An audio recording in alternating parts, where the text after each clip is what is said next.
Hi friends, welcome to கதை கொண்டாட்டம். நம்ம 3 முடிச்ச சீரியலில் இன்றைக்கான இன்ட்ரெஸ்டிங்காக போயிட்டுருக்கு அப்படின்னு பார்த்தீங்கன்னா, நம்ம பரமேஸ்வரி எவ்வளோ தான் முயற்சி பண்ணியும் நம்ம நந்தினி கையில் இருக்க ஃபோனை வந்து அவங்களால பிடுங்கவே முடியல. இப்போ நந்தினி தான் வந்து அந்த முயற்சியில் வந்து ஜெயிக்கிறாங்க. ஜெயிச்சு அந்த ஃபோனில் இருக்க வீடியோவெல்லாம் பார்த்துட்டு நம்ம ரஞ்சித்னால நந்தினியை ஒன்றுமே பண்ண முடியல கடைசி நேரத்தில். இதுதான் வந்து இந்த விஷயத்தை தான் பற்றி சொல்ல போகிறேன். ஸோ வீடியோ வந்து ஃபுல்லாக பாருங்கள். அப்போ என்ன தான் நடக்க போகுது அப்படின்னு பார்த்தீங்கன்னா, வீடியோ மிஸ் பண்ணாமல் பார்த்தா தான் தெரியும். அதுக்கு முன்னாடி நம்மளோட சேனலை நீங்கள் இன்னும் சப்ஸ்கிரைப் பண்ணாமல் இருந்தீங்கன்னா சப்ஸ்கிரைப் பண்ணிக்கோங்க. வாங்க இப்போ நம்ம வீடியோக்குள்ளே போயிடலாம். நம்ம நந்தினி வந்து அந்த ஃபோனில் இருக்க விஷயத்தை வந்து பார்க்கணுன்னு சொல்லிட்டு போகிறாங்க. அப்போன்னு பார்த்து வந்து பரமேஸ்வரி வந்து நந்தினிகிட்ட வந்து ஃபோனை அப்பணுன்னு சொல்லிட்டு முயற்சி பண்ணுறாங்க. அந்த முயற்சி எதையுமே வந்து நந்தினி வந்து ஜெயிக்க விடலை. உடனே நந்தினி வந்து அந்த முயற்சியிலேருந்து மீண்டு நந்தினி வந்து பரமேஸ்வரி கிட்ட வந்து தன்னையே காப்பாற்றி விவேக் வீட்டுக்கு ஆட்டோ பிடிச்சிட்டு வேகமாக வந்து போகிறாங்க.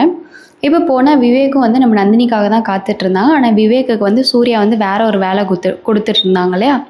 உடனே விவேக் வந்து சூர்யா கொடுத்த வேலையை செய்கிறதுக்காக வந்து ஹாஸ்பிட்டலுக்கு போகிறாங்க. ஹாஸ்பிட்டல் போனால் அங்கே இருக்கிற நர்ஸ் வந்து வாங்க சார் உட்காருங்க, என்ன சார் வேணும் அப்படின்னு கேட்டோன்னே என்னோடய நண்பன் இந்த மாதிரி சூர்யா வந்து ஏதோ ஒரு பிளட் டெஸ்ட் கொடுத்தாங்களாமே, இந்த ரஞ்சித்தோட பிளட் டெஸ்ட், பேஷண்ட் ரஞ்சித்தோட பிளட் டெஸ்ட்டு.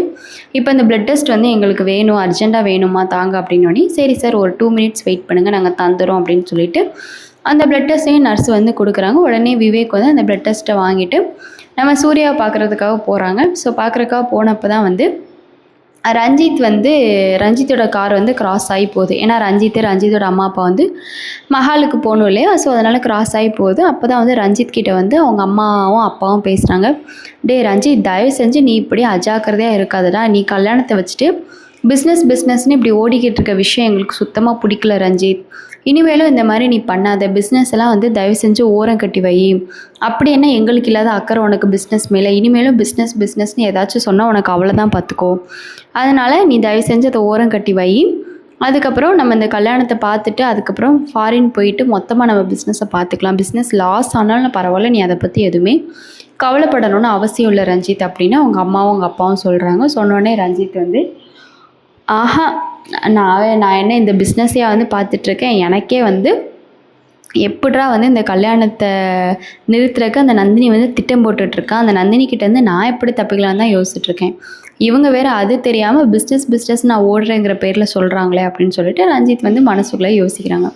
யோசிச்சுட்டு இல்லை இந்த நந்தினியை சும்மா விடக்கூடாது. இப்போ ஃபோனை வந்து பரமேஸ்வரி நந்தினிக்கிட்டேருந்து எடுத்தாலாம் இல்லையான்னு தெரியலேன்னு சொல்லிட்டு ரஞ்சித் வந்து பரமேஸ்வரிக்கு கால் பண்ணுறாங்க. கால் பண்ணால் பரமேஸ்வரி வந்து அட்டன் பண்ணுறாங்க. அட்டன் பண்ணோடனே சொல்லுங்க மாப்பிள்ள அப்படின்னு சொன்னோடனே என்ன நந்தினிக்கிட்டேருந்து ஃபோனை எடுத்திங்களா இல்லையா அப்படின்னு சொன்னோடனே அவளை வந்து ரொம்ப சாதாரணமாக எடை போட்டுட்டேன் மாப்பிள்ள. அவள் வந்து எங்களே கண்ணை தப்பி ஓடிட்டா. அவள் தலையில் முதகணும் நாங்கள் அடிச்சிட்டோம். ஆனாலும் அவள் மயக்கம் தெளிஞ்சு எங்களே கண்ணை தப்பி ஓடிட்டா மாப்பிள்ள அப்படின்னு சொல்லவும் உடனே உங்களை போய் நம்பினே பாருங்கள், என்னை நல்லா செருப்பால் அடிக்கணும். எத்தனை லட்சம் தந்தாலும் கொட்டி கொடுக்க ரெடியாக தானே இருந்தேன். ஒரு ஃபோனை கூட உங்களால் இருந்து வாங்க முடியாதா அப்படின்னு சொல்லிட்டு ரஞ்சித் வந்து பரமேஸ்வரியும் அவங்க அண்ணனையும் திட்டுறாங்க. உடனே வந்து பரமேஸ்வரி வந்து பொறுமையாக தான் இருக்காங்க. ஏன்னா வந்து ரஞ்சித் கிட்டேருந்து கோடிக்கணக்கில் காசை கறக்கணும்ல, அதனால் பொறுமையாக தான் இருக்காங்க. அதோட தம்பி கொஞ்சம் வார்த்தையை அளந்து பேசுங்க. என்னைக்காக இருந்தாலும் நீங்கள் எங்ககிட்ட தான் வரணும், நாங்கள் தான் அவங்களுக்கு ஹெல்ப் பண்ணணும். அதனால் வந்து போதும், நீங்கள் எங்களை திட்டினது எங்களை மன்னிச்சிருங்க. என்ன பண்ண இந்த ஒரு வாட்டி தானே மிஸ் ஆச்சு. இனிமேல் வந்து எப்படி காரியத்தை நாங்கள் கச்சிதமாக முடிக்கிறோன்னு பாருங்கள். நீங்கள் எப்படி இருந்தாலும் பயப்படாதீங்க. அந்த நந்தினி வந்து எங்கேயோ வந்து போயிருக்கா. அதனால் அவள் திரும்பி வர்றதுக்குள்ளே அந்த ஃபோனை வந்து எப்படியாச்சும் நாங்கள் வந்து பிடுங்கி தந்துடுவேன். அதனால் நீங்கள் கவலைப்படாதீங்க அப்படின்னு சொல்லிட்டு சொல்லவும் உடனே ரஞ்சித் வந்து நீங்கள் என்னமோ பண்ணுங்க போங்க, ஆனால் நீங்கள் என்ன தான் பண்ணாலும் உங்களால் வந்து எதுவும் பண்ண முடியாதுன்னு எனக்கு நல்லா தெரிஞ்சு போச்சு. நானே தான் இனிமேல் பண்ணணும் அப்படின்னு சொல்லிட்டு நம்ம ரஞ்சித் வந்து சொல்கிறாங்க. சொன்னதுக்கப்புறமா நம்ம பரமேஸ்வரியும் சரி தம்பி, எப்படி இருந்தாலும் நீங்கள் என்கிட்ட தான் தம்பி வரணும், ஃபோனை வைங்க அப்படின்னு சொல்லிட்டு பரமேஸ்வரியும் ஃபோனை வச்சிட்றாங்க. ஃபோனை வச்சுட்டு பரமேஸ்வரி வந்து அவங்க அண்ணன்கிட்ட வந்து ரஞ்சித் வந்து நம்மளை ரொம்ப கேவலமாக பேசிட்டானே, எனக்கே வந்து தடவை வந்து நான் இந்த மாதிரி வந்து லாஸ் ஆகிருக்கேன். எல்லாத்துலேயும் இந்த பரமேஸ்வரி தொட்டால் அது எல்லாமே ஜெயிக்க தான் செய்யும். ஆனால் இப்போ மட்டும் இப்படி ஆயிடுச்சு. ஆனால் அந்த நந்தினியை நான் சும்மா விட மாட்டேன். இந்த அவமானத்துக்கு காரணமே அந்த நந்தினி தான்.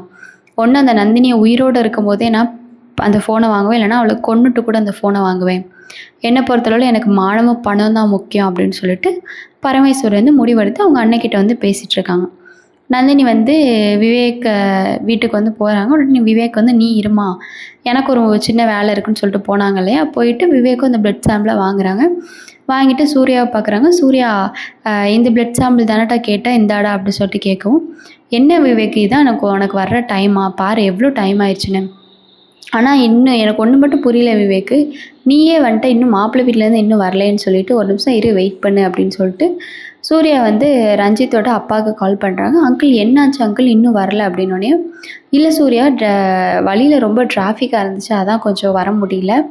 சென்னை பற்றி தான் உனக்கே தெரியல, செம்ம டிராஃபிக்காக இருக்கும்ல, அதனால் கொஞ்சம் வெயிட் பண்ணு சூர்யா, நான் வந்துடுறேன், ரஞ்சித்தை கூட்டிகிட்டு வந்துடுறேன் அப்படின்னு சொல்லிட்டு அவங்க 2 பேர் வந்து வராங்க காரில். அதுக்கப்புறம் வந்துடுறேன், இன்னும் அவ்வளோதான் சூர்யா, இன்னும் ஒரு ஜஸ்ட் 3 minutes தான், இப்போ ரீச் ஆகிட்டோம், அவ்வளோதான் மண்டபத்தை பார்த்துட்டோம் அப்படின்னு சொல்லவும் நம்ம சூர்யா வந்து ஓகே அங்கிள் நீங்கள் வாங்க, நான் வந்து எல்லாமே ரெடி பண்ணி வைக்கிறேன் அப்படின்னு சொல்லிட்டு சூர்யா வந்து அருணாச்சலத்துக்கிட்ட போய் சொல்கிறாங்க. அப்பா இந்த மாதிரி அங்கிள் சூர்யா ரஞ்சித் எல்லோரும் வந்துட்டுருக்காங்கப்பா, வந்து ரீச் ஆகிடுவாங்க, அதனால் கொட்டு மேலே தாளம் எல்லாத்தையும் ரெடி ஆகிங்க அப்படின்னு சொல்லவும், உடனே அருணாச்சலமும் கொட்டு மேலே தாளத்துக்கிட்ட இந்த மாதிரி மாப்பிள்ளை வீட்டு வராங்க, மாப்பிள்ளை வந்துடுவாங்க, அதனால் எல்லாமே ரெடியாக இருங்க அப்படின்னு சொல்லவும், கரெக்டாக நம்ம ரஞ்சித்தோட காரும் வந்துடுச்சு. உடனே வந்து கொட்டு மேலே தாளம் எல்லாமே ரெடியாச்சு.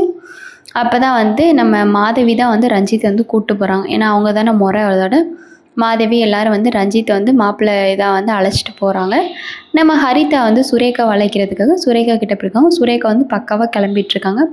உடனே நம்ம ஹரிதா, என்ன சுரேகா கல்யாணக்கலை வந்துருச்சு போல் உனக்கு அப்படின்னு சொல்ல, நம்ம சுரேகா, ஆமாம் ஹரிதா, என்ன தான் வந்தாலும் நான் அம்மா அப்பா வீட்டெல்லாம் போகிறது எனக்கு ரொம்ப கஷ்டமாக இருக்குது சுரேகா, உங்களோட வந்து எனக்கு கஷ்டமாக இருக்குது ஹரிதா, உங்களோட வந்து நான் அமெரிக்காவுக்கு வந்து வர்ற நிலமை வந்துடும்ல, அது வர்றது ஒரு பக்கம் சந்தோஷமாக இருந்தாலும் இன்னொரு பக்கம் ரொம்ப கவலையாக இருக்குது. நான் டேட் மாமெலாம் ரொம்ப மிஸ் பண்ணுவேன், எங்கள் அண்ணனையும் மிஸ் பண்ணுவேன், எங்கள் அண்ணன் கூட ஒரே சண்டை போட்டுகிட்டே இருப்பான், ஆனால் இப்போது எங்கள் அண்ணனையும் நான் ரொம்ப மிஸ் பண்ணுவேன், சண்டை போட கூட அவன் இருக்க மாட்டான், இந்த நந்தினி எப்போ பார்த்தாலும் திட்டிக்கிட்டு அடிச்சிட்ருப்போம், இனிமேல் வந்து யாரை திட்டுறது யாரை அடிக்கிறது அப்படிங்கிற மாதிரி சுரேகா சொல்ல, நம்ம ஹரிதா தயவு செஞ்சு போதும் சுரேகா, இப்படியெல்லாம் பேசிகிட்டு இருக்காது, அந்த நந்தினி மேலே என்ன உனக்கும் என்ன பாசம் பொத்துக்கிட்டு வருதா, நீ என்ன நினச்சாலும் அதெல்லாம் முடியவே முடியாது, நீங்கள் கூட அமெரிக்காவுக்கு வந்து எப்பயுமே ஹாப்பியாக இருப்ப சுரேகா, நான் உனக்கு வாக்கு கொடுக்குறேன், உன்னை நான் நல்லா பார்த்துப்பேன் சுரேகா, என் கூட பிறந்த பெர்த் மாதிரி நான் உன்னை நல்லா பார்த்துப்பேன், நீ எதுக்காகவும் கவலைப்படாத, உனக்கு அங்கிள் ஆண்டி நினப்பு கூட வராமல் நாங்கள் உன்னை பார்த்துக்குறோம் சுரேகா அப்படின்னு சொல்லிட்டு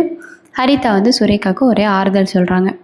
சரி, இதுக்கப்புறம் என்ன நடக்க போகுது அப்படின்னு சொல்கிறத அடுத்த வீடியோவில் பார்க்கலாம். இந்த வீடியோ பிடிச்சிருந்துச்சுன்னா கண்டிப்பாக வந்து லைக் பண்ணுங்கள். நம்ம சூர்யாவை உங்களுக்கு பிடிக்கும்னு நினச்சிங்கன்னா சூர்யா சூப்பர்னு சொல்லிட்டு கமெண்ட் பண்ணுங்கள். நம்ம நந்தினியை பிடிக்கும்னு நினச்சிங்கன்னா நந்தினி சூப்பர்னு சொல்லிட்டு கமெண்ட் பண்ணுங்கள். நம்ம விவேக்க பிளட் சாம்பிளை நம்ம சூர்யா கிட்ட வந்து கொடுக்க போகிறாங்க. நம்ம நந்தினியும் ஃபோனில் இருக்க விஷயத்த பார்க்க போகிறாங்க. எப்படியும் இந்த ரஞ்சித் வந்து மாட்ட தான் போகிறாங்க. பரமேஸ்வரியும் ஒரு வழி ஆக தான் போகிறாங்க. நெக்ஸ்ட் வீடியோவில் பார்க்கலாம். டாடா.